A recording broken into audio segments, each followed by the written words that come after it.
Number 4, Richie Arndt is going to join us on stage. We are looking forward to this tale. I asked about it the last time he was on the stage, and he was not ready to tell this story. So I am ready to hear this story this time. It's all bullshit, but it's true. What's so fucked up about it? All of these stories are that way, James. You're 100% correct. Folks, if you don't know who this guy is, he is a figurehead of the ADV Dual Sport YouTube channel. Check it out. It is a, if don't follow me, it was a person. So I'd like to welcome to the stage fellow Royal Enfield Himalayan rider, Richie Arndt.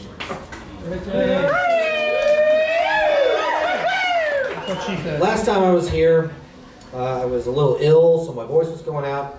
And the story I'm going to tell you tonight was very fresh. There were a lot of deep feelings about it.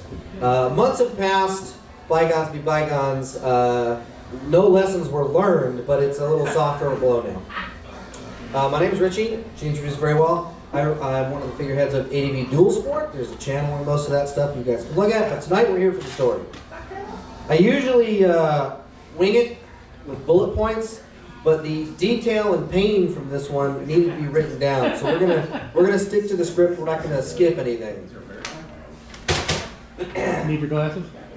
I printed this in OG Grandpa so that I could read it in case it was dark. He can't read! 16 point. Okay, all right. Silence, clowns. Sound it out, Richie. Sound it out. Yeah. Okay. This story begins at the end of, for a lack of a better term, a grand misadventure. Last summer, a team of us from Louisville and Cincy embarked on a trip a year in the making. The goal was a week-and-a-half excursion to the Colorado BDR, BDR standing for the Backcountry Discovery Route.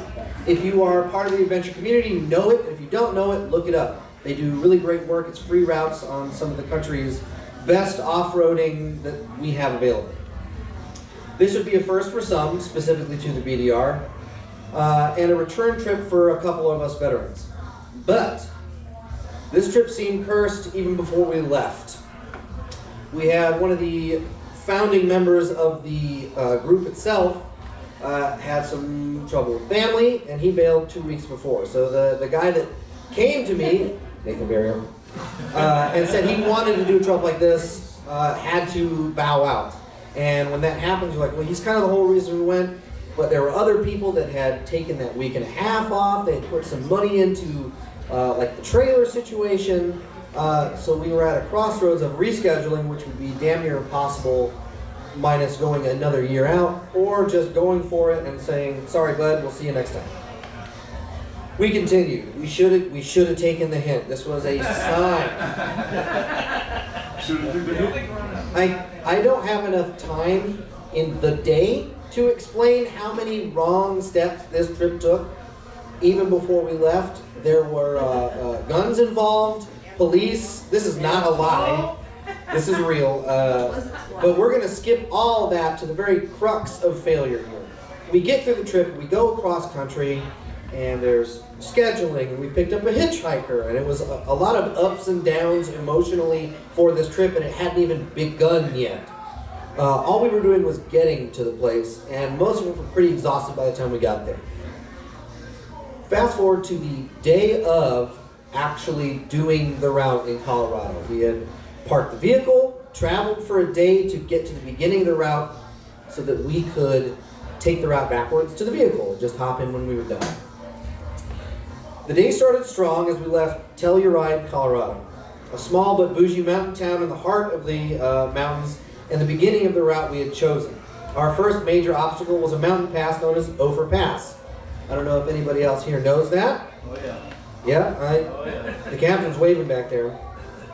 At just under 12,000 feet, our small dual sports were definitely in for a challenge. The Himalayan had become the flagship of our YouTube channel, was out to test its mettle against the likes of its namesake, aka the Himalayan mountains, also very large. Maybe not as The Colorado's not as grandiose, but it'd still whoop your ass on the wrong bike. The little XT225 was our Cincy partner. That was the underdog story. There were a lot of repairs to the engine and the carburetor before we left, and it seemed to be doing okay when we took off. We had a WR250R that the night before we left for the route, the entire front end had not been repaired but replaced. We were hoping he didn't do that wrong.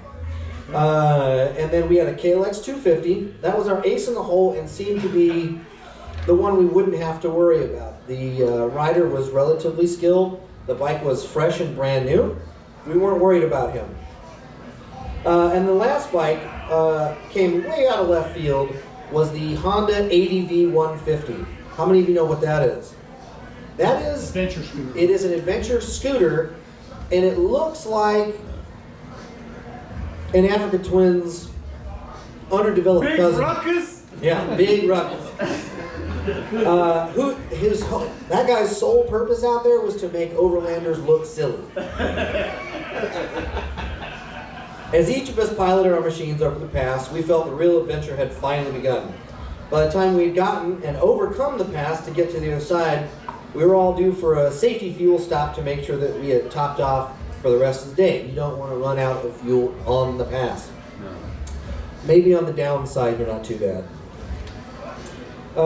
This decision was yet another flap of the wings in the butterfly effect of tragedy for our intrepid heroes. This is because the night before, as I, the navigator, loaded and studied the route GPX, I failed to see an alternate route get loaded onto the map that bypassed all of the best mountain passes. The fuel stop we had chosen was in fact on the route. The wrong route. Oh. So, after filling the bikes in our stomachs, we continued on the route instead of doubling back to reconnect to the mountain passes, as we should have. We saw red line, we follow red line. That was not the move. After too many miles, the two veterans of the BDR discussed something seemingly off, being that we were distancing ourselves from the mountains. They were that way, we were headed this way. That led us to stop at a gorgeous mountain stream that was doing its best to distract us from the fact that I had led our expedition down the wrong route, and that the spot we stopped at was about halfway between fucked and fucked anyway. It was halfway between finishing this loop and then having to backtrack the pass we were supposed to go over, or spending the rest of the day backtracking the hundreds of miles of gravel that we had already done to be out of time at the end of the day to do pass anyway.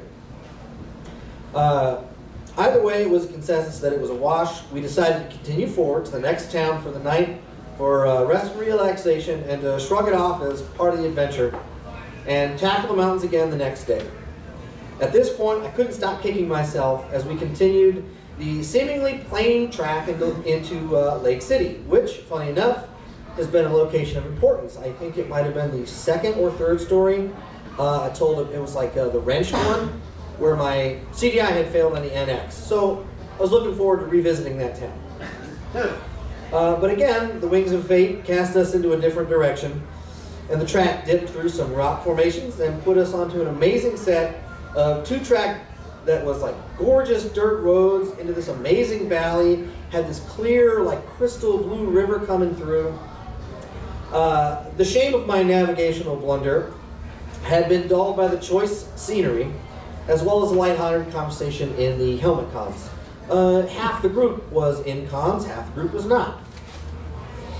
As we drew near to our destination for the evening, the thought was that we were out of the actual and proverbial woods for the day, and that the deviation in our plan was just going to be part of a great adventure.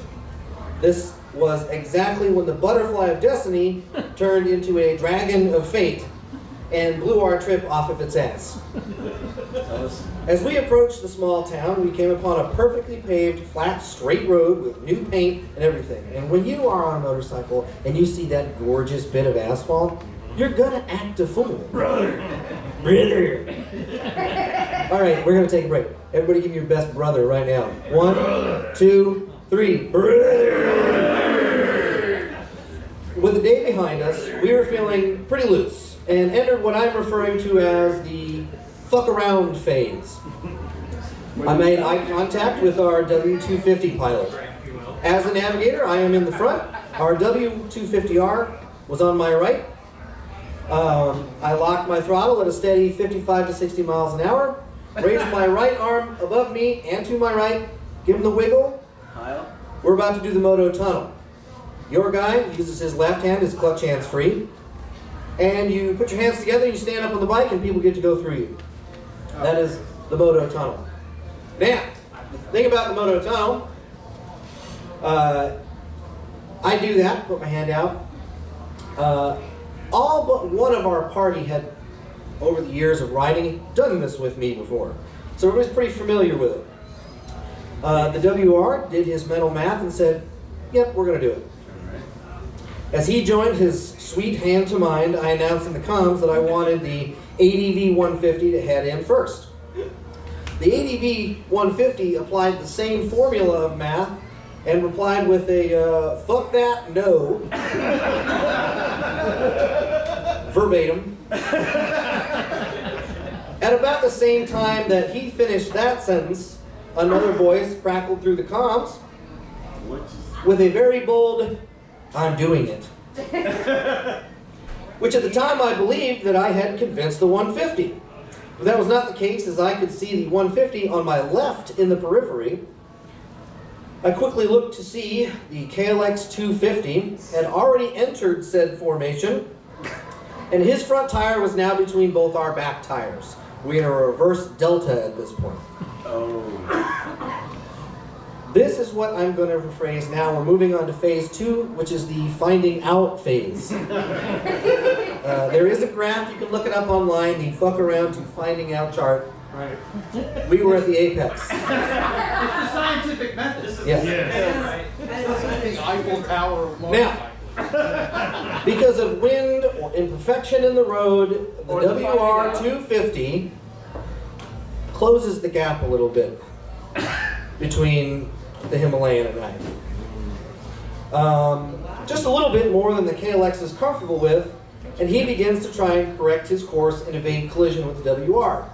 Pretty solid move, except for some context. The KLX pilot is a tad optically challenged on their left side. Blind. Dead blind. And now that we are in fact fucking around, when this is all added up, it equals to overcorrection and immediate collision. Between the Himalayan and the KLX, the WR had wandered off, seeing the shit show about to begin.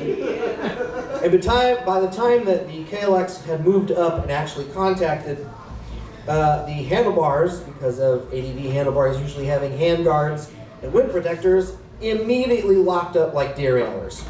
You've been on a motorcycle, you need to balance, and when they can't balance, they do what? This is where I am going to refer to as me entering bullet time. Everything slows down. This has happened to me a few times. There's been a lot of oopses to get all this good footage. The physics of one bike having an extra 150 pounds over the other bike, and just about the same situation for the rider, gravity and mass dictated that the Himalayan would consume the KLX 250, as well as its rider. The first problem for me was that when the bikes became one, my right leg was trapped between them, making it so that I couldn't separate myself from this massive machines as we made contact from the pavement and started sliding. So what had happened was, KLX hits me, goes underneath, with said rider still attached to bike. Because of the leg, we're going down. I appear to be surfing both motorcycles with a corpse underneath it, like the Silver Surfer just cruising down Colorado. So, yeah, he caught it. His throttle lock is doing what this whole time? Because now the Himalayan, whoa! I am reaching Valhalla right now, cruising the corpse of my friend down a Colorado highway at 60 miles an hour. And one of the best things that was noted was I did mention that we were in comms, and as I was surfing his corpse, it was noted that I instantly exclaimed, very calmly over the comms, as we slid down the road, much to the chagrin of the KLX rider, you fucked us this time, buddy. Witness. Finally, the clump of mobile metal disaster came to a halt, and as the other riders were helping pull us from the wreckage, I looked down to see the KLX pilot face down. Oh, yeah. What you say? And with the adrenaline, you kind of looking around real quick, I see a pooling underneath his body. Oh my God. Fluid pooling out from underneath him. We instantly thought he was dead. We had cashed his ticket. Killed him. He had gone down the road so flat on the slide that it had sheared all of his gear and cut his hydropack line, and it was just water. Yes. So now with fluid leaking out of him, I assumed the worst. Luckily, it was just his lung. Not his organs leaking out onto the pavement.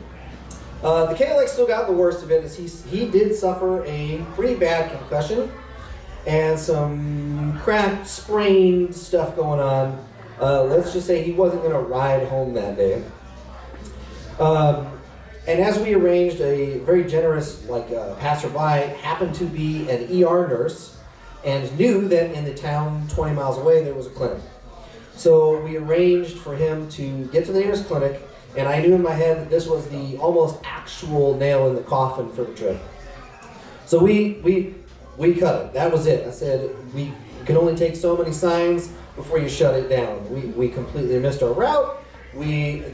Everything up to this point to even get there had failed, and with one rider down, seriously hurt, a bike was damaged, the truck is like 400 miles away in one direction over mountain passes. We were done.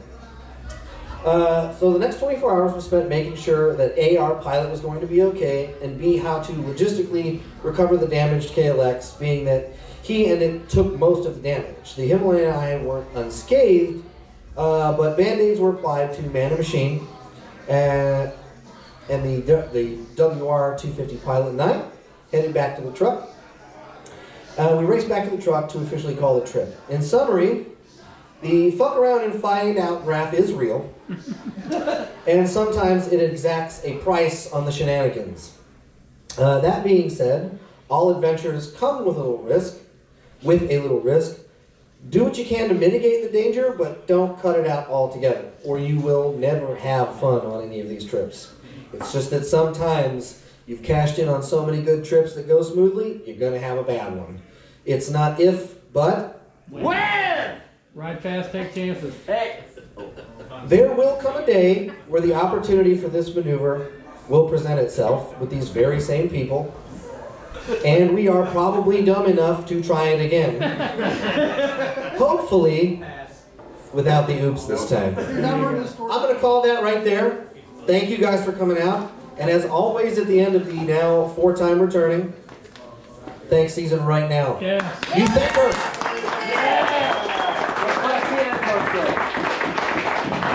Season and I share a very common goal, which is to get people on bikes and get people out doing this. That's the whole point of this. Share your stories, get people excited about bikes. Whole point of our channel is showing you what we're doing. Unfortunately, we did not have the cameras rolling. I would have been fine if they had been rolling, because it would have been viral. We would have made bank off that accident. They were not. So, get your people on bike and make sure the camera's rolling. Thank you for coming out.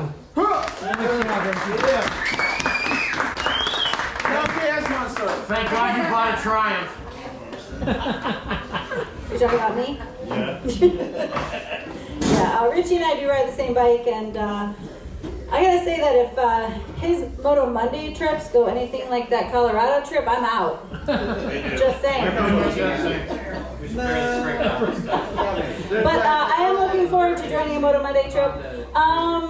Folks, Your stories are important. They're relatable. They connect everyone who does the same thing that you do, which is enjoy being on two wheels. And no matter what those two wheels are, you know, get out there, tell your stories, talk about them in your garage settings, and Two-Stroke Tuesday and Leuven Wednesday, and whatever the group is, just get out there and tell your stories. And this is what connects us. This is what keeps us going. And I so appreciate you being here tonight. One more round of applause for all the storytellers.